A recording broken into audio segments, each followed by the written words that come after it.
How's it going, everybody? John MacLennan here, and in today's video I'm going to teach you how to play My Sweet Lord by George Harrison on guitar. We're going to use a capo on the 2nd fret, and I'm going to take you through the entire song from top to bottom. I'm going to show you the chord shapes that you need to know, as well as the strumming patterns, and we're going to go through the entire song through what's called a modulation, where we change keys. So it's going to be a great example of learning to play something in one key and then taking it higher up the neck. But before we get into the lesson, make sure to hit the thumbs up button. I really appreciate your support here on the channel. Just hitting the thumbs up button greatly helps out my channel. It takes like a millisecond to do. You're getting this information completely for free, so I appreciate your support. Also, if you're interested in soloing, you can click the link in the description below and get a free PDF all about soloing. All right, with that said, let's dive into today's lesson. Let's break down how to play My Sweet Lord by George Harrison on guitar.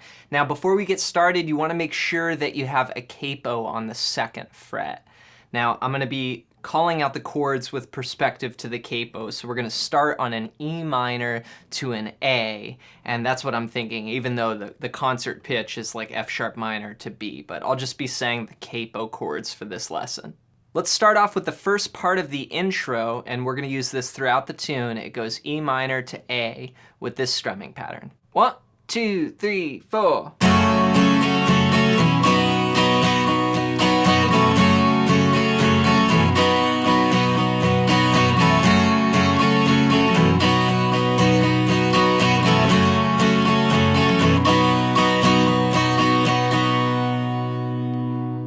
So I'm playing an E minor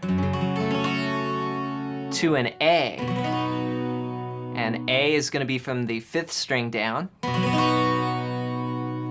And in the first bar, we're going to play 1, 2, and 3, and 4, and we're going to switch to that A on the and of 4. 1, 2, and 3, and 4, and. Now I'm playing a quarter note, 1, and. Then I'm going to do 8th notes, 2 and 3 and 4 and on that last 8th note, I'll switch to the A. And then I'm going to let that tie over into the next measure, and I'm going to play 1 and 2 and 3 and 4 and. So I'm going to skip beat 1, but I'm going to come back up, so my hand's just going to go back and forth here for the strumming pattern. I'm going to go down and play air, and then I'm going to go 1 and 2 and 3 and 4 and, just alternating back and forth. So 1 and 2 and 3 and 4 and 1 and 2 and 3 and 4 and.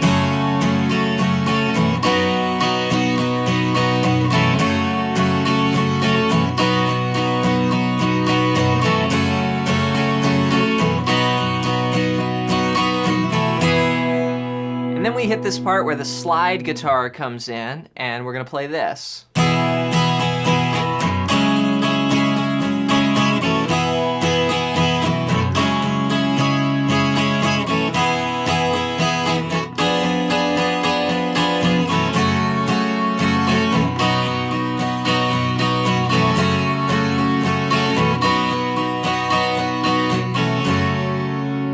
So what I played there was a D to a B minor, and again anticipating 1 and 2 and 3 and 4 and, changing on the and of 4. We'll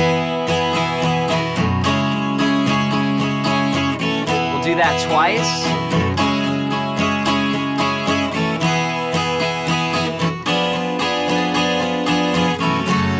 And then the vocals in right there. So what I played before the vocal comes in was a D to an F sharp diminished 7. This is a great Beatles chord here, the diminished chord. We're going to start on the 4th string and play 1, 2, 1, 2. So you just put your fingers like this, 1, 2, 1, 2. And the fingering is 1, 3, 2, 4 there. So we go from the D, and then the same thing, we're going to anticipate that. 1 and 2 and 3 and 4 and 1 and 2 and 3 and 4 and. We're going to keep that groove going throughout this whole song. So if I back up to where we go to the D, it's. And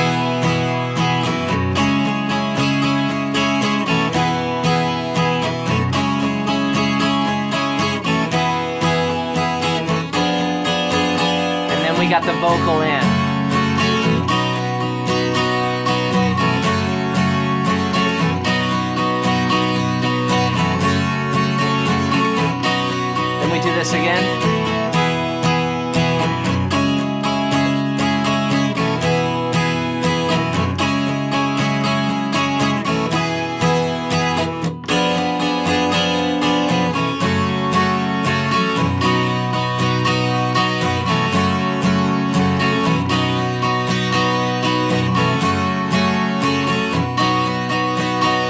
go back to D.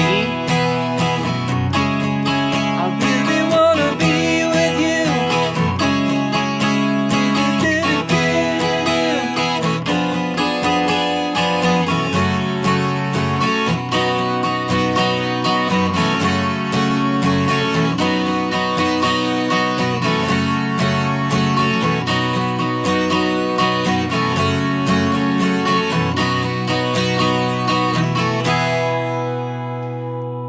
Okay, so that's the first part of the tune, and you can see I'm just using those same ideas and keeping that groove pretty consistent. Now, it's not note for note. It's not like George plays the same strumming pattern in every bar, but that's the general groove with anticipating the and a 4, 1 and 2 and 3 and 4 and then keeping that going through the changes. Now at this point in the tune, we're gonna do something called a modulation. And for the modulation, we come out of that E minor to A7 and we play this.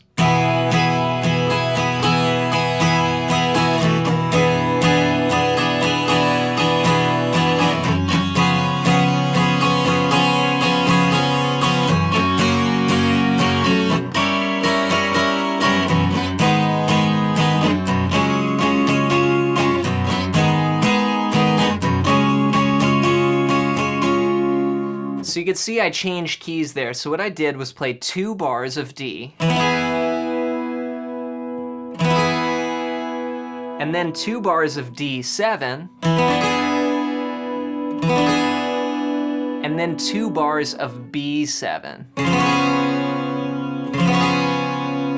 And that's sort of our little channel that gets us from the first key to the second key, which happens to be a whole step higher or 2 frets higher. So here that is in context, again, keeping the same strumming pattern going, but just sort of sitting on each chord now for 2 bars.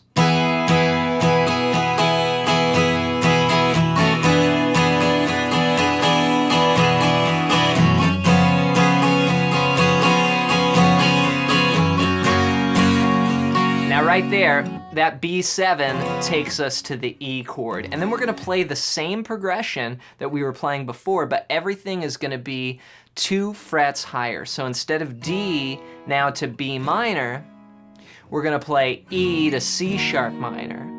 And E, instead of D to the F sharp diminished, we're now gonna play E to G sharp diminished, which is the same as our F sharp diminished, again, just 2 frets higher.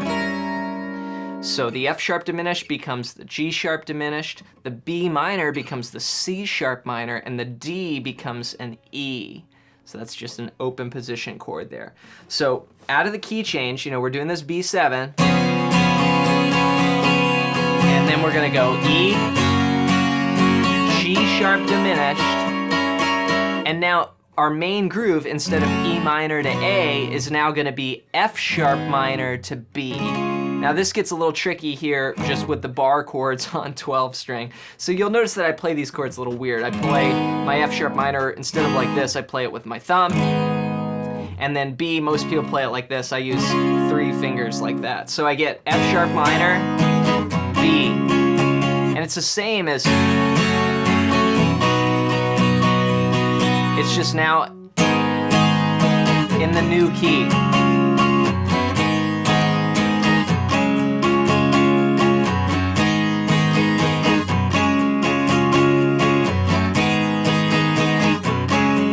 To E.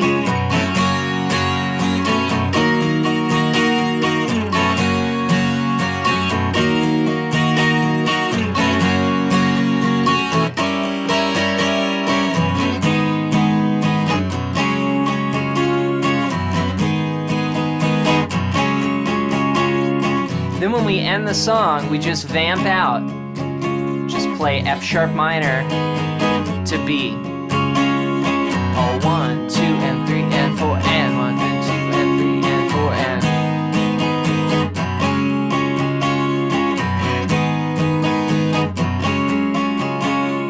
Do it one more time. End on F sharp minor.